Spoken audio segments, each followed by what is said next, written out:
the talk this evening. May each one of us receive the remedy that we came here for, the teachings, the reminders, and most importantly, the warmth that we came here for.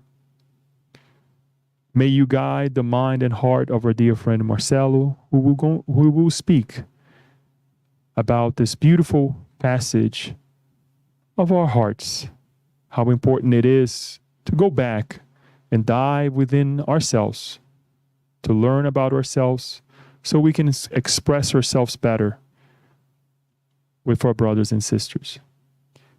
Guide us all now and ever, and so be it. So this afternoon into this evening, we will have our dear friend Marcelo speaking about from the temples of stones to the temple of the heart. Our dear friend Marcelo, for many of you have seen him before or in different spiritist event, holds a bachelor's degree in mechanical engineering. He is currently the vice president of the Spiritist Federation of Florida, the president of Leal and Fab Publisher, and the vice president of Conscious Living Spiritist Group in Florida. This is a reflection that he will hold tonight about the direct impact the lessons of the Master have in our heart as we seek to build the kingdom of heaven within. This way, we would like to pass the word to Marcelo. We will have a moment at the end so we can have questions and answers. And the word is all yours now, Marcelo. Thank you. How are you? Good afternoon, good evening, good morning, depending what time you guys are going to watch this very humble reflection about the temple of heart that needs to be created in the heart of man, in the heart of humanity. I was thinking about this trajectory that humanity tried to make during the course of centuries, actually during the course of millennia. Since ancient times, humanity has tried to find God within stone temples. And we can see monumental works were built where human ingenuity was magnificent, showing us how the wing of human intellect had already developed. For example, we can,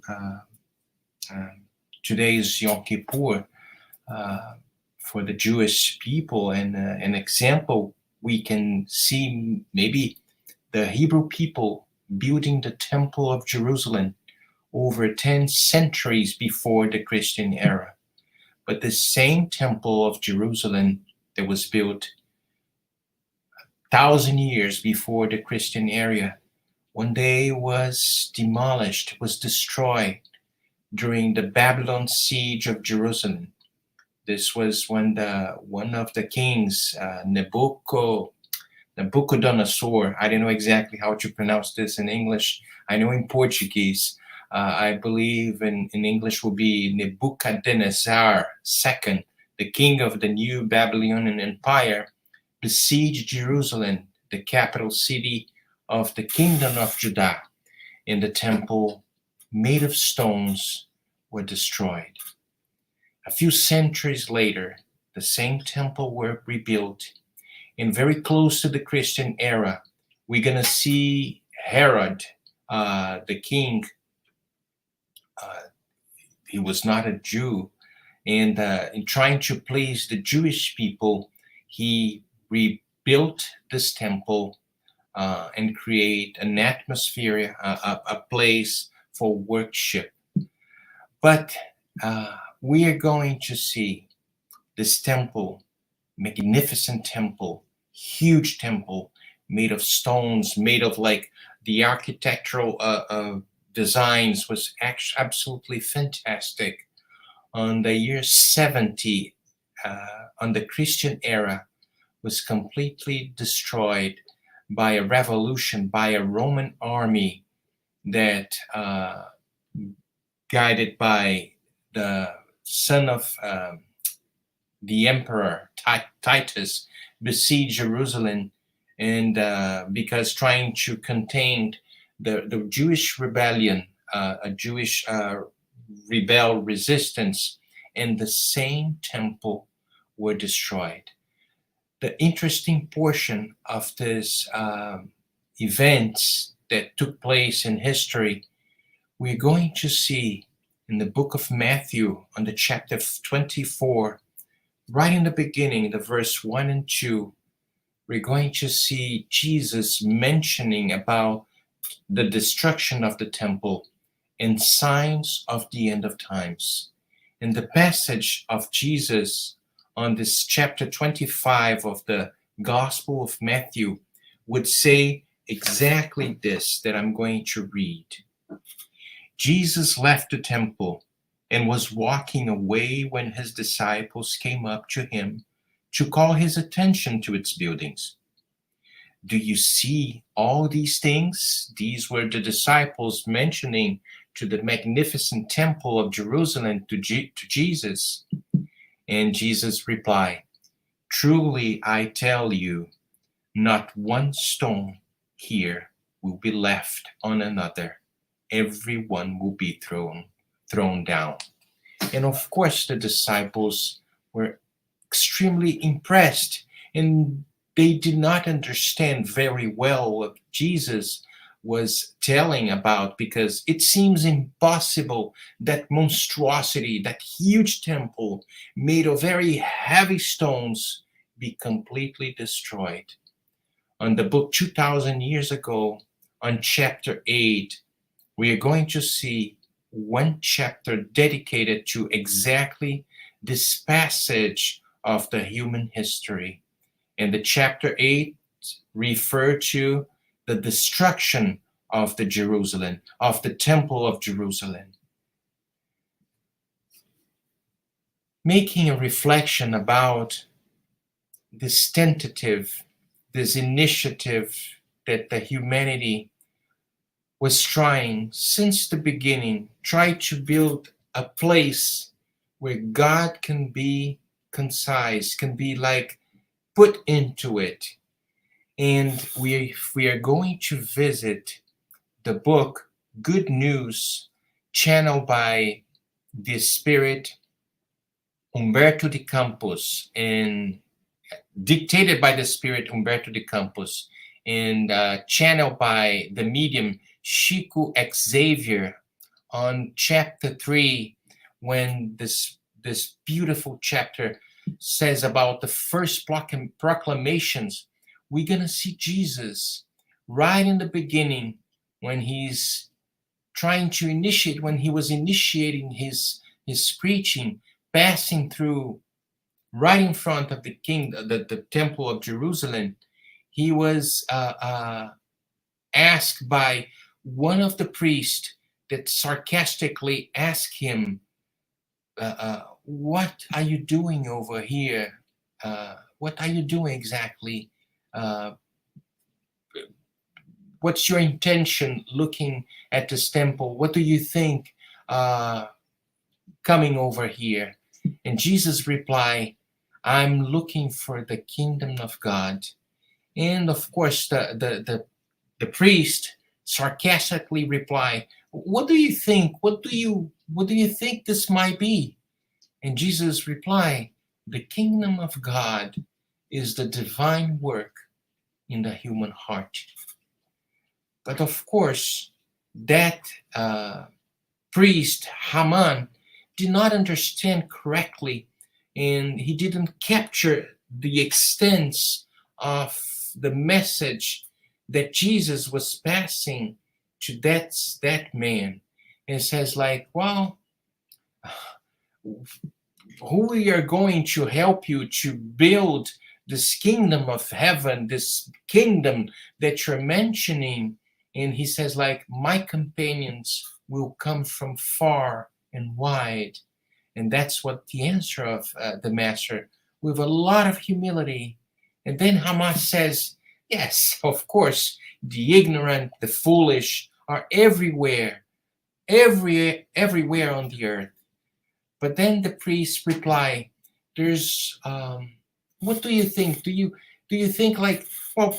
I don't remember exactly. I supposed to be like having the book over here. This is my mistake because this is a passage that worth like reading for us to understand the debate. Not a debate, maybe the debate from the part of the priest, but Jesus with a lot of serenity was trying to explain that there's a temple that needs to be built in the size in this inside of human heart. This temple cannot be subject to any conditions outside because it's going to be a moral temple. And despite of every obstacles outside, is going to be resisting to any kind of constrangement, any kind of forces from outside. But the priest did not understand. And Jesus walk away. Actually, the priest walk away, and Jesus was walking towards that same temple. Of course, we know the rest of the story. Jesus trying to proclaim this temple of the heart, spreading his message through the gospel, bringing a different kind of peace, a peace with capital P. And many of us, maybe the vast majority, did not understand well. And maybe nowadays we don't understand very well the message that the Master was trying to spread. 3 centuries later from the crucifixion, we are going to see one of the emperors, Constantine. And because one of the battles that were being performed by the emperor, the Roman Empire, against the east against the west, this same emperor, Constantine, he had a dream. He had a dream, and because we know it was an era of a lot of persecution of the Christians, but in his dream, he saw like a flaming cross in this kind of sign. And then this flaming cross, he had this vision written in like big letters, in hoc signo vinces. This is in Latin, means with this symbol, with this cross, you will prevail. The emperor will prevail, will win the war. Of course, it's not Jesus inviting anyone to fight, but because of this dream, the Emperor Constantine decided no longer to persecute the Christians. And actually, he won the war. And because of that, Constantine originate a new era from the Christians. He established a new moment in the Roman Empire.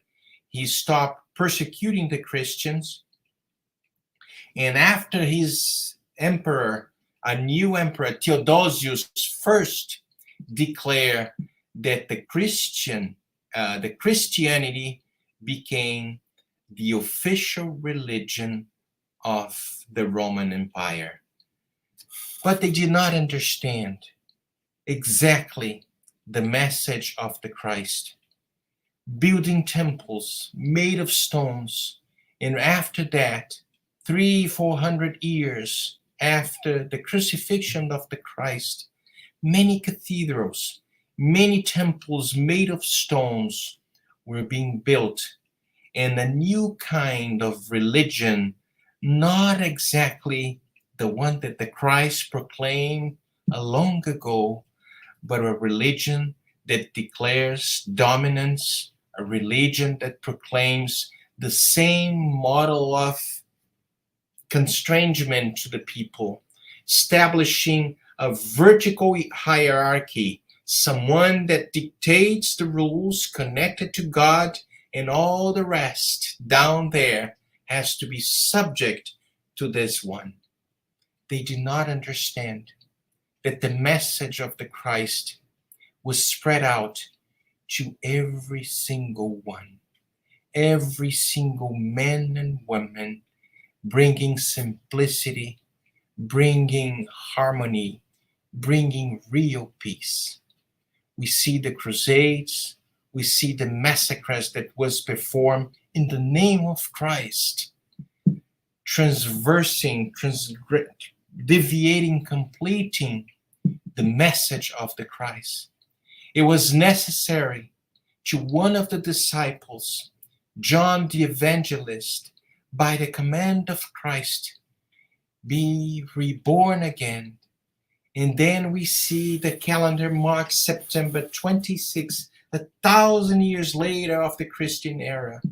On September 26, 1182, that day dawned with a beautiful blue sky. A gentle breeze blew. Its sounds resembling the chords of delicate instruments. Subtle vibrations descend over the mountains of Umbria, developing everything. And in the center of that paradise, in the city of Assisi, was about to welcome a spirit of immense greatness. As evening approached, a soft mist fell over the Bernardoni's home. His parents, like blessings sent from the higher spiritual realm for all the inhabitants of the city of Assisi. Maria Piccolini, the mother of Francis, feeling the pains of the childbirth, did not wish to remain in the luxury of her house.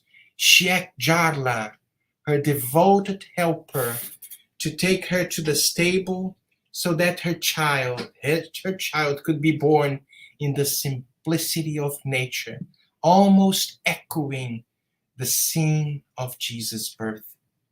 At the very moment, she gave birth to her son, Maria Piccolina, also known as Pica, seemed to hear voices from the heaven announcing the arrival of a spirit of great significance. Francis of Assisi was born, like Jesus, in the purity of nature and the humble company of the animals. As the child sang his first song, crying, his mother asked her devoted servant, Jala, who is visiting us? Tears streamed down her face in those moments, and the faithful companion, Jala, replied, weeping with joy and pleasure, not fully understanding her own emotion. And she mentioned to Maria Piccolini, it's a boy, my lady, it's a boy. I feel he is an angel of the Lord.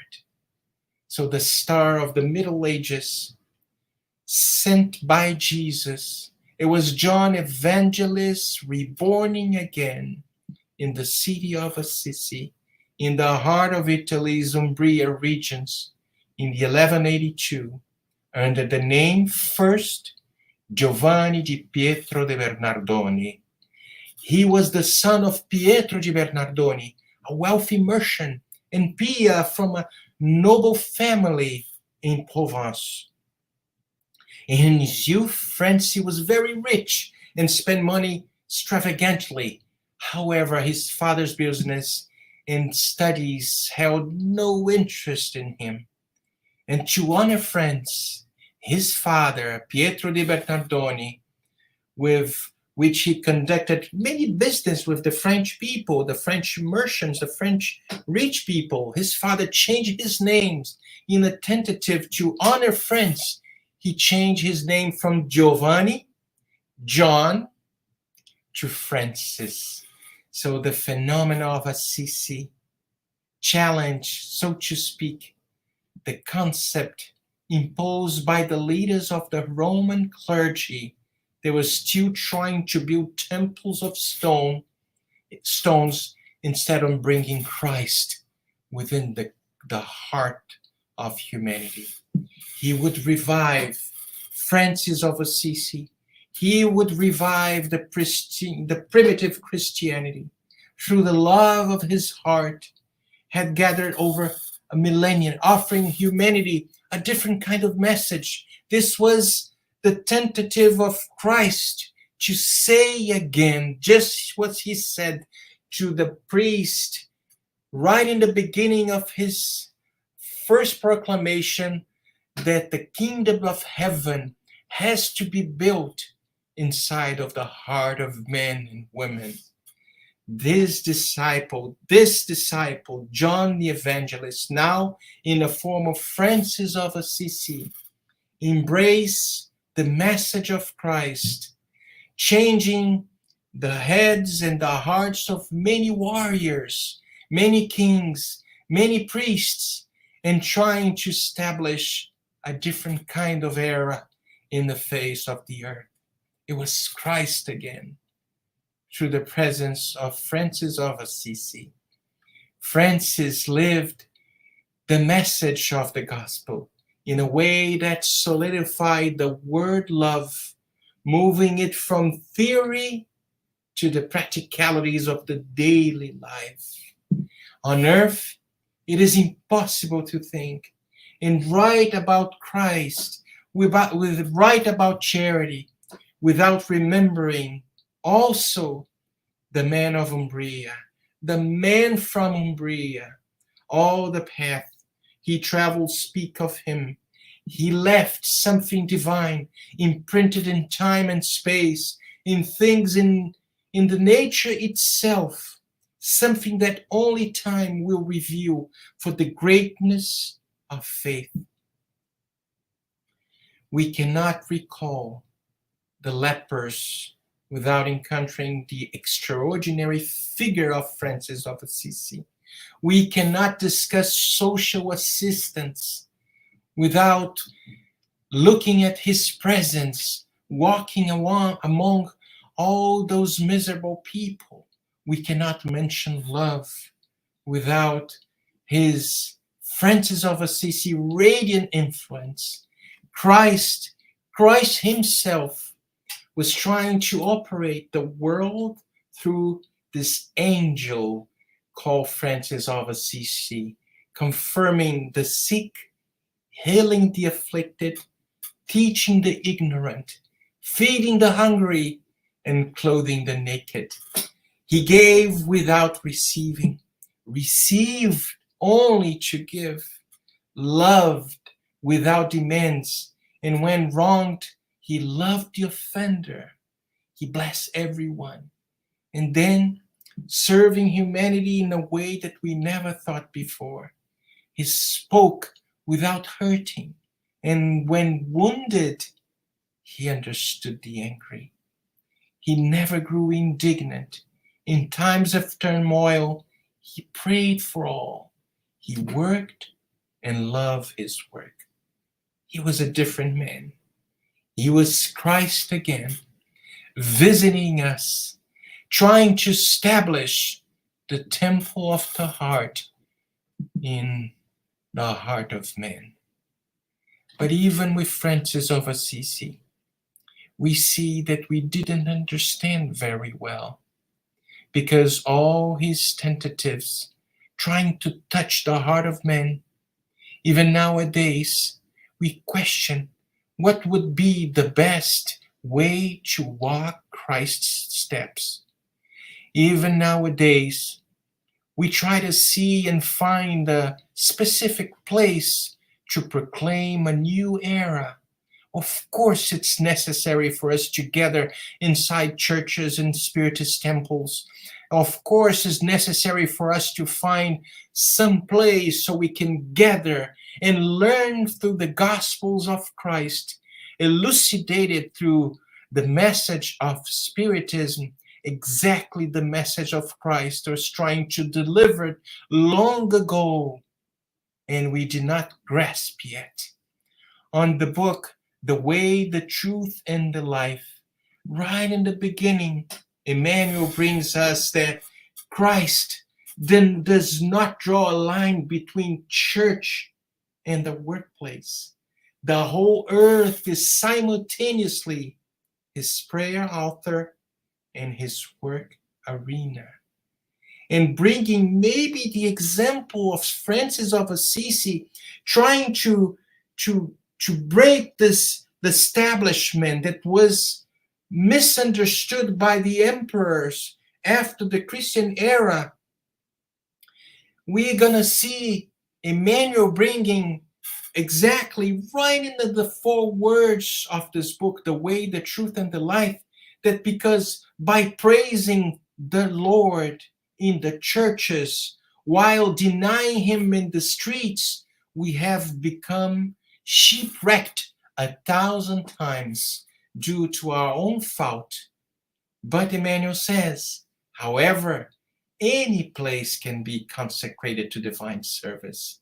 Of course, many disciples in the various Christian denominations have gotten involved in theological investigations, transforming the Lord's teachings into a dead relic on altar of stone. This is not my words, just because I memorize this, Emmanuel saying this, but he says, like, nevertheless, Christ hopes that all of us may make his gospel of love and wisdom a prayer companion, a textbook for our daily learning, a daily learning experience, an inspiring source for our humblest action in our daily work, and a code of good manners for fraternal interaction. I have the book over here. My memory is not that good, but I have it over here and I'm reading it. This was a message delivered by Emmanuel in San Pedro Leopoldo. It's a city in the heart of Minas Gerais, and received by the Spirit by the medium Francisco Xavier, September 2nd, 1948. On the same and the other book called Living Spring, on chapter 93, we're going to see the inner altar. And Emmanuel brings, referring to a letter of Paul that's sent to the Hebrew, we have an altar. And right in the beginning of this chapter 93 of the book Living Spring, Emmanuel brings something that refers to this inner altar that we all have and we all have to cultivate. That's what he says. To this day, we have built altars far and wide in praise of the Master and the Lord, made of gold, made of marble, wood, and clay, adorned with perfumes, treasures, and flowers. We have raised sanctuaries and have called on the help of art in adding artificial illumination and external beauty. As soon as the monument to faith is finished, we get down on our knees in prayer and search for divine inspiration. And in fact, every such activity is praiseworthy, even when we make the common mistake of forgetting those starving out on the street and focus on the pomp of worship. Because love and gratitude to the power of heaven, even when wrongly expressed, deserves veneration. However, says the message, however, it is indispensable to grow into the greater life. The Master himself used the Samaritan woman to warn us that the time would come when the Father would be worshipped in spirit and in truth. Paul adds that we have an altar. The ultimate purpose of temples of stone is to awaken our awareness. Awakened Christians, however, act as self-priests, glorifying love when faced with hatred, peace when faced with strife, peace of mind when faced with trouble, good when faced with evil. Therefore, let us remember our inner altar, which we should consecrate to divine power and to the heavenly goodness. And then, final words of Emmanuel, coming to stone altars with a soul shut to the light and to the inspiration of the Master is the same as setting an impenetrable coffer of darkness out in the full light of the sun. The light waves continue to be light waves, but the darkness, it's not affected. Hence, let us present our oblation and sacrifice to the Lord by means of blessed gifts of love for our neighbor, thus worshiping the Lord on the altar of our heart, and let us proceed with the work we are called to do. It's a beautiful message. It's calling us to reevaluate what kind of altar I am building inside of my heart, what kind of law I am proclaiming when I walk towards the street, on the relationship that I have with my dear friends, my brothers and sisters of all nations, of all creeds, of all colors of the skin. What exactly an example of Christ I am being outside? In the book, in Portuguese, is Reportagem de Além Túmulo, Reports from the Beyond the Grave, psychographed by Chico Cândido Xavier, dictated by Humberto de Campos on chapter 5. He says something about a different Christmas. And it's interesting because on this chapter, this book, that not yet translated, we're going to see a character brought by Humberto de Campos, Emiliano Jardim. And Humberto de Campos tells us about Emiliano was a very passionate man. He had a generous and sincere heart. That's what Humberto mentioned to us. But his desire, Emiliano Jardim, for material things and was constantly clouded his thoughts. And despite his friends' efforts to help him think differently, he remained stuck in his ways, in the way that he's still thinking. Emiliano tried to ignore these feelings, but they only got worse. Even though he was happily married, it didn't change his situation.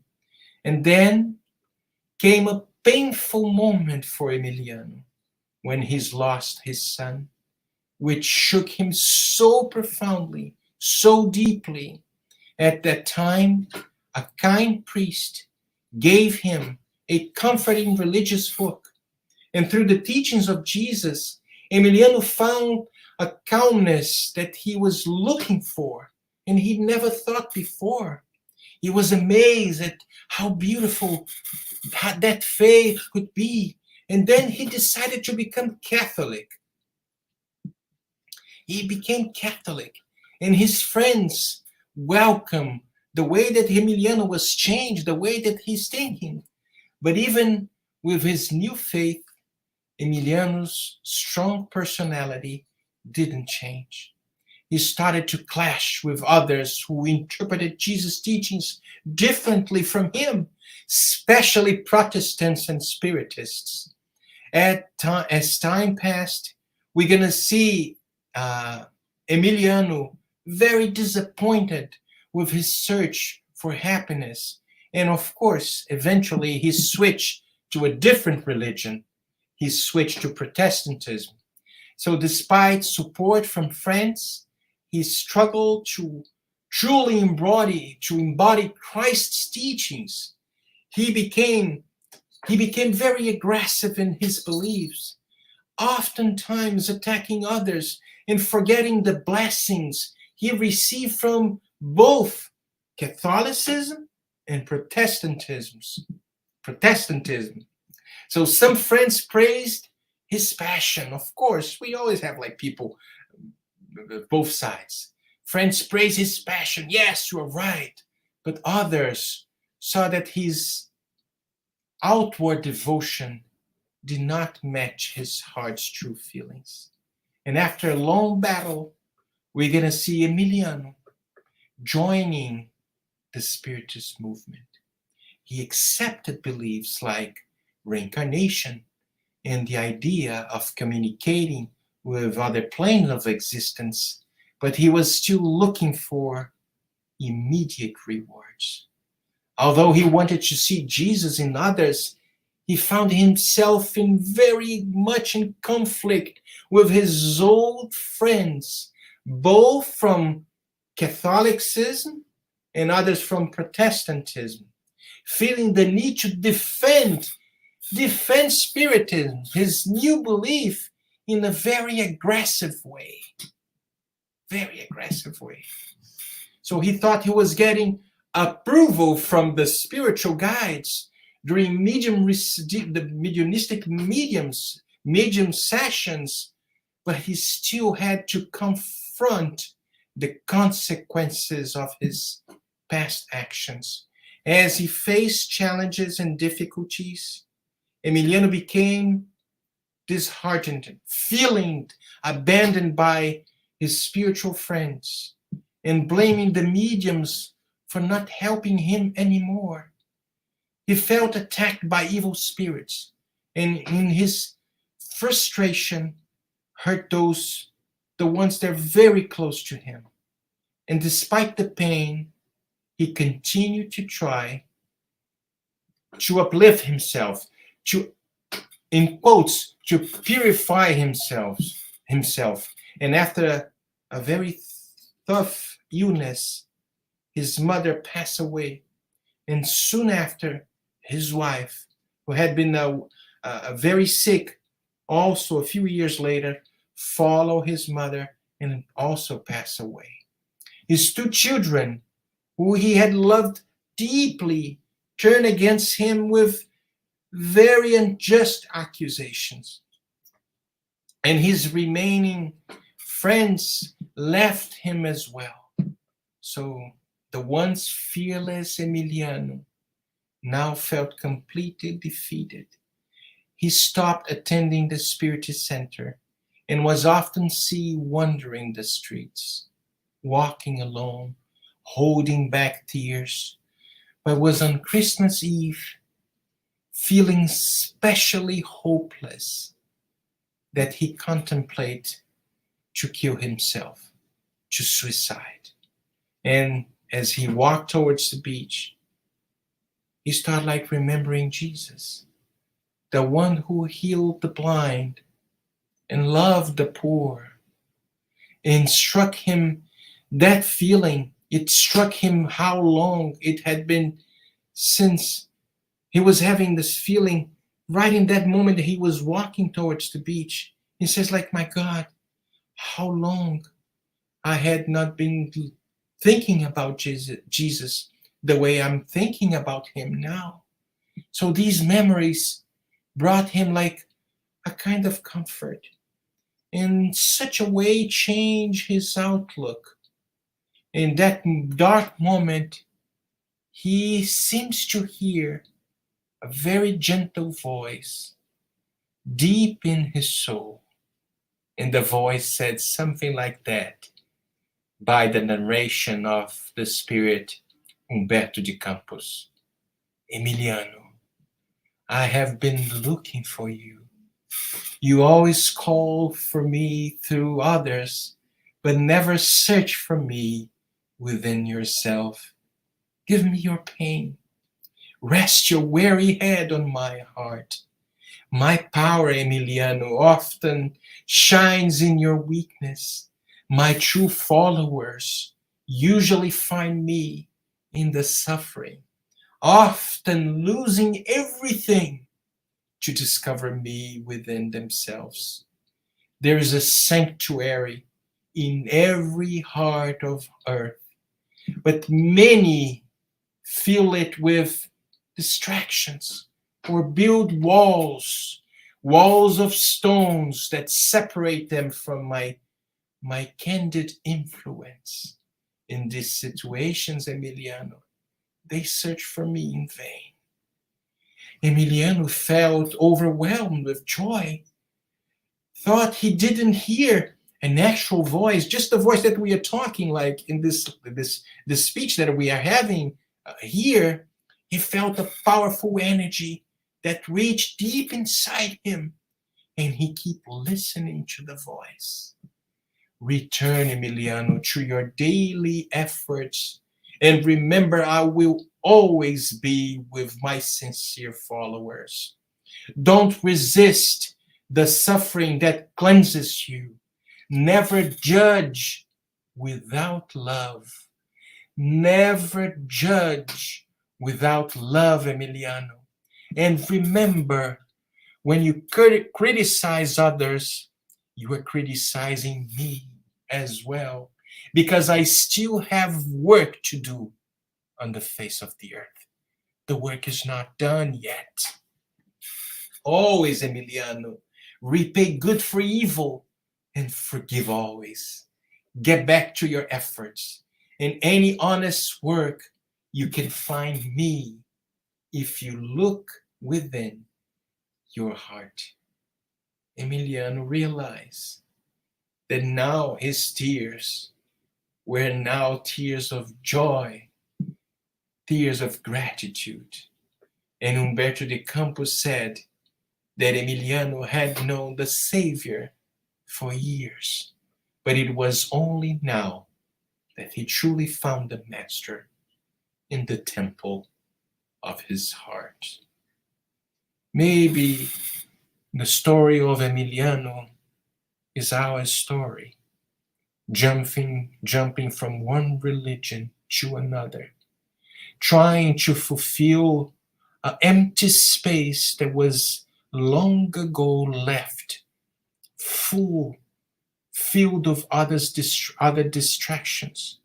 Distractions during the course of many existences, when passion dominates the course of humanity, and bringing desperation for someone that, instead of building the temple of the heart, it still thinks that the temple of stones are much more important. And as Emmanuel mentioned, of course, a temple of stones are very important for us to gather, for us to listen, for us to study the lessons of Christ, specially elucidated by the Spiritist teachings. But the most important temple that we need to pay attention, it's the temple of the heart. And this temple, it's the one they're going to transform the face of the earth. And coming back and going back to Francis of Assisi, asking wholeheartedly, asking the Lord, make us all an instrument of your peace, my Lord. Where there is hatred, help me sow love. Where there's injury, help me be the one to be pardoning. Where there's doubt, help me to bring faith. Despair, I want to be the one that brings hope. There is a lot of darkness in the face of the earth. At least I want to be a small match, bringing a little light in the temples of stones, so one day they can transmute to the temples of heart. Sadness, help me to be the one that brings joy. That's why I decided to be a different man, to decide to be a different woman, to make a difference, not only in my life, and making an impact outside and transforming the face of the earth, and repeating what Francis of Assisi, right in the beginning of his first proclamation, says, like, let me be an instrument of peace. These are a few reflections that I would like to share with you, and I'm open maybe for a few comments if you wish.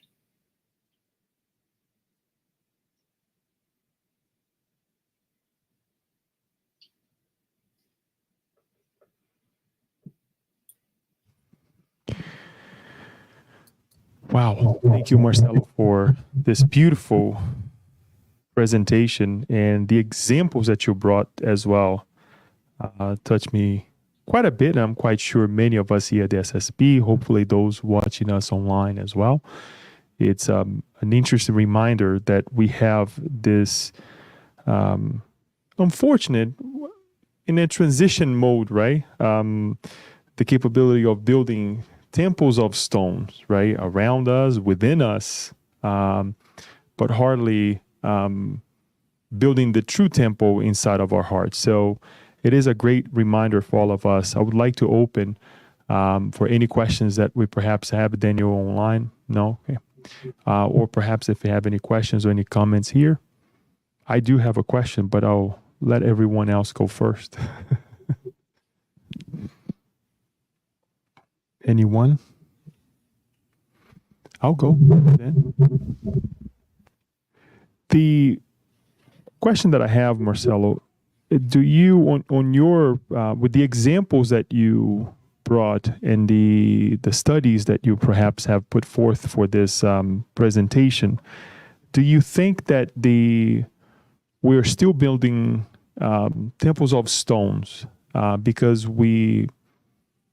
I would say the relationship that we have with ourselves and the relationship that we have with Christ, and the lack of understanding of who we are and what obviously Christ is? We are still building the temples of stones. That's a fact. And if I can go back to Emmanuel, he mentioned that it's still necessary for us to relate and together and to maybe have this moment of reflection, trying to understand exactly what the temple that needs to be done. But as I mentioned, and I have the book over here, and I put it over here in a few pages. As I mentioned before, my memory is not that great. And there's like the book, The Way, the Truth, and the Life. I'm going to read exactly the passage that I was reading, that Christ does not draw a line between church and workplace.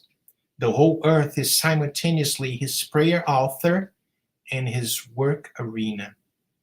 But because we made so many confusions, becoming, and quotes, saints inside of temples of stones, and complete antagonism with our behavior outside of these temples of stones, that maybe so many people anxious of being fulfilled with a different message, where draw a line, putting up very far away from the message because they don't see exactly the same coordination, the words that we proclaim, that we preach inside the temple of stones, in dissonance with the ones that we proclaim outside. We have to be very coherent. What we preach, what we study inside of the temple of stones, to be very coherent when an everyday work outside. This is, of course, is a process.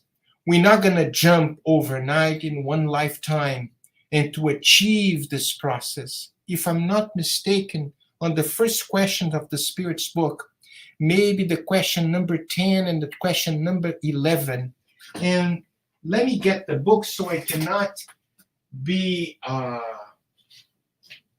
say something. When we are going to understand God, here, the attributes of divinity, when Kardec asked the spirits, can human beings fathom God's innermost nature?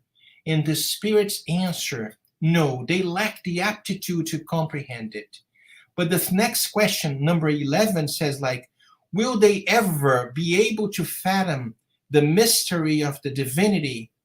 And the answer is, when their spirits, when our spirits are no longer eclipsed by matter, by stones, if I would say, by matter, and when they have finally purified themselves enough to be able to approach God, then they will see and comprehend God.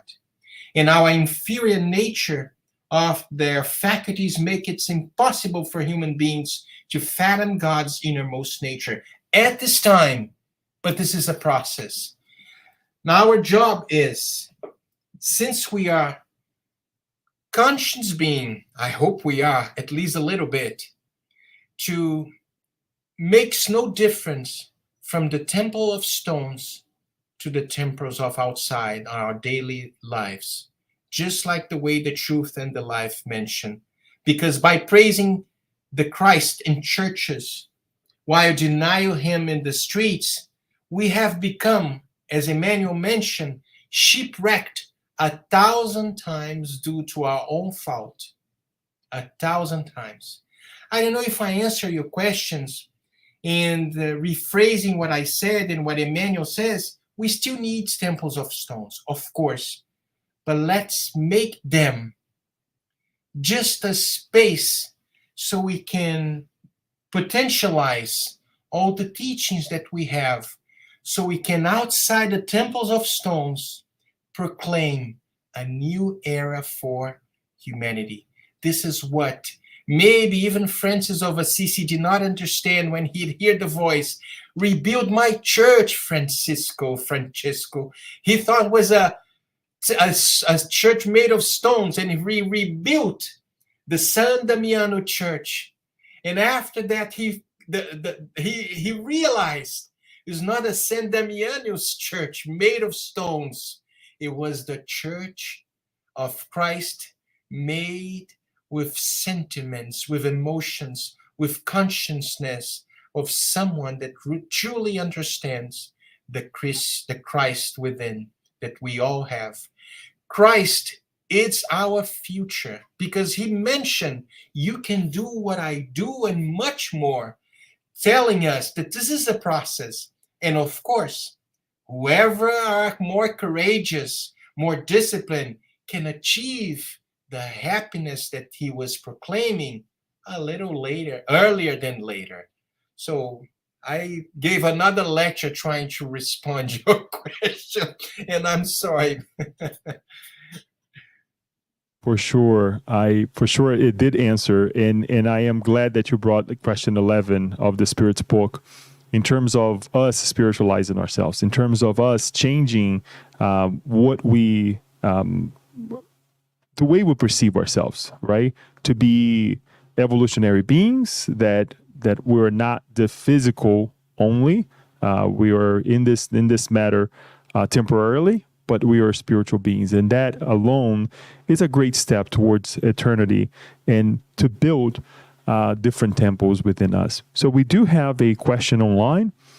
I'll ask Daniel to post for us. It's from our dear Alba Morales. She says, "Marcelo, what a beautiful and heartfelt presentation. Thank you. How can we recognize within ourselves the author as a genuine inner voice and differentiate it from a negative spirit influence?" Put yourself in somebody else's shoes when you're about to do something. If everything, every behavior, every action, every situation that we are being maybe about to do, try to put yourself in someone's shoes. There's there's one question that I love it very much. It's question 886, when Kardec asked, like, what is the definition that Christ understand about charity, the true charity. And the answer of the question is benevolence towards everyone. I'm going to read it directly from the book. I'm not finished the answer. I'm just bringing the answer. 886 is the question. What is the true meaning of the word charity as Jesus understand it? And the spirits brought the following answer: benevolence towards everyone, indulgence towards the imperfections of others, and forgiveness for offenses. And what I'm trying to say is, when you have an idea, when you have a reaction towards anyone, let's pay attention. If your reaction, it has to be an action. If your reaction is full of rage, it's full of like incomprehension, it's full of like impatience, of course, it might be triggering some moments, some baggage that you still have inside of you. And of course, sometimes you make connection with inferior spirits that potentialize everything that we already have. It's question 459. The spirits sometimes they guide us in such a way that they move us. They change maybe the course of a flow of our actions. Pay attention. Everything that you are going to be subject in life, especially in this life, in this world, with trials and expiations and tribulations, we are going to be tested. And being tested, we have two ways of react. Acting, when I mean acting means like you stop, pay attention, try to apply the charity according to Jesus, or we can react impulsively, just the way that we used to react and bringing again the atavic moments of primitive behavior that we still have. Uh, once we try to put in practice being more charitable against others, trying to maybe instead of reacting immediately, acting, thinking about being more Christian, being more spiritist, I'm sure giving time for the good spirits to interact with you, maybe you're gonna hear this inner voice of the conscience making sympathy, affinity with the good spirits. They're always trying to influence us, always trying to guide us in the good directions. I kept myself sometimes, when I react, when, for example, I'm being attacked. When I say I'm being attacked, means like, for example, someone, a phone call, sometimes in business, sometimes something happens in the street. I have two options. I can react immediately, or I can stop, think, act, and maybe act with charity. In this moment of thinking a little bit, giving time to the good influence of the good spirits act through me, I might be having a better outcome than simply reacting as I used to react, as a warrior that we were, and sometimes we are, we still are. Maybe Leonardo can help me out, because I don't think it was very clear, the answer, the way that I was trying to explain the answer. I don't know, it makes sense. It was a little confused. I know. Mm-hmm. No, it was a great answer, Marcelo. Thank you. In putting ourselves in someone else's shoe is, the pillar, one of the pillars of what our master have taught us, right? Do unto others as we wish to be done unto us, right? Even in the moments that we are attacked, as you said, right? The moments that we are something that is not positive is given to us. Are we going to give the same back, or are we going to stop, think, and reproduce something else? So no, it was a great answer. So thank you. Anyone else would like to say a comment or perhaps ask a question? Well, everyone is quiet today, so I'll get to speak more. Usually I let everybody ask or question. I am doing it so, but and I'll promise to this would be my last question. You said something really interesting, Marcelo, and throughout the talk, and you repeated it recently again, in terms of distractions, right? The distractions that we have in life. Is the distraction a cause, or is the distraction an effect? And that's not really the question, but are we wasting time creating these temples as a distraction. And what would it be? What would you say as well? Would it be the best way to avoid distractions in our lives, to become closer to ourselves, to become closer to the true teachings of our Master Jesus? We especially nowadays, we have a lot of distractions in this era of technology. There's a lot of distractions. There's a lot of things for us to maybe to deviate, uh, to go into this trajectory of the going to the light, on the way to the light, making a, copying the title of one of the books of Emmanuel. And I would recommend for us to meditate, to pray more, and try to create a discipline inside of you, inside of us. I caught myself so many times. For example, now a cell phone. My God, sometimes we spend like an hour looking for nothing. A lot of figures, TikToks, blah blah blah blah blah blah. I said like, oh my God, how much time I wasted looking at this. And at the end, I don't remember anything that I was looking at. So I have, when I say I have, I'm talking to me. Maybe it's good for you too. I have to create inside of me a discipline, meditate more, make more silence, pray more. When we pray, we open the heart, we open the voice of the soul, so we can obstruct from our end, from our side, the bridge that was always been there, connecting us to the Creator and to the benevolent spirits that already went through moments like us.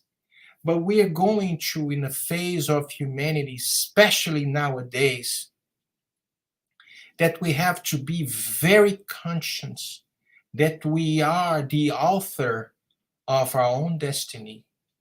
We are someone that are going to build a different way of thinking. I'm not proclaiming, I'm not promoting, I'm not saying, we are not creating anything new. This was here since the beginning of times. And Christ simply opened the book of life to us, and Spiritism elucidate, bringing the spirit realm to us, telling us how the spirit realm interact with us, so we know we're not even have the distractions of the physical realm, but we have the distraction of the spiritual realm, trying to make connection. I'm talking about the inferior realm of life, the spiritual realm of life, and of course the superior, the upper level, if I can say, waiting for us to be connected with the source of life. Try to be more disciplined. And if you are and if you're going to be perseverant, if you're going to be disciplined, I'm sure more doors are going to be open to you. And little by little, when I say more doors are going to be open for you, I'm not talking about material doors. When you're going to be more disciplined, more conscious, you meditate more, you pray more, for sure, the good spirits, they're always there trying to help you, you're going to feel them much more often. And if you are disciplined and conscious, very conscious, you're going to see the difference. Little by little, you're going to see the difference. It's not going to happen overnight, of course, but try this step. Try this little by little, these steps. And maybe the Spiritist Society of Baltimore have much more input and can answer much better the questions, because you are participating of this group, which is bringing a lot of light in the city of Baltimore. They have way much more knowledge than me. And of course, you're going to be very well guided by this fantastic gentleman over here.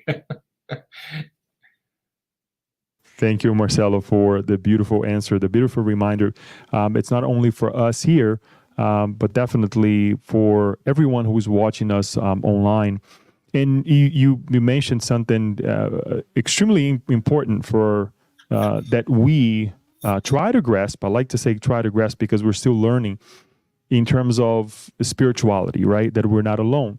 And so it's both sides. And so it's not only us, the incarnated ones, but also our brothers and sisters who are connected with us, who also partake in the moments that we take our phones and we're just flipping through messages and through things that are not helpful at all. So I would like to thank you.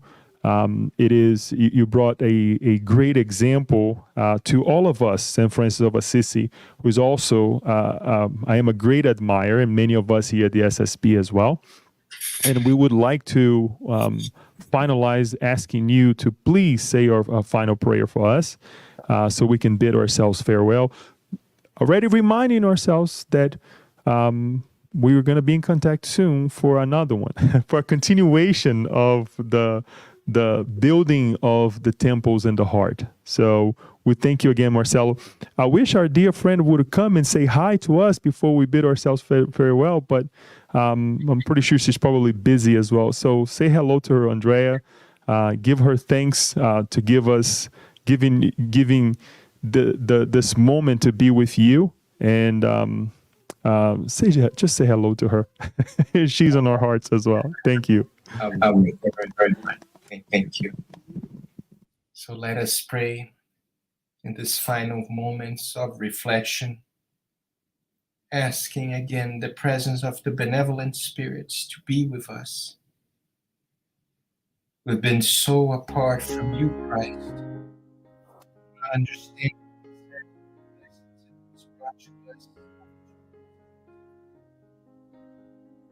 now, because of the Spirit's teachings, we can finally understand a little bit of what you mean, of what you meant 2,000 years ago. We are still childs. We are still very ignorant, trying to make a difference, not only outside, but inside of the life of every one of us. Struggling with the guilt conscience sometimes from the misdeeds and the complications and lots of war that we proclaim in your name, so apart from your gospel of love and charity. Help us always, dear Lord, to be an instrument of your peace. Where there is hatred, please help us to be the one that bring love, despair, hope, darkness, light, and proclaim a new era for us with perseverance and courage, not the courage that characterizes us, warriors from the past, but new servants from the future, envisioning a new form of embracing your teachings through the gospel of Jesus. Thank you so much.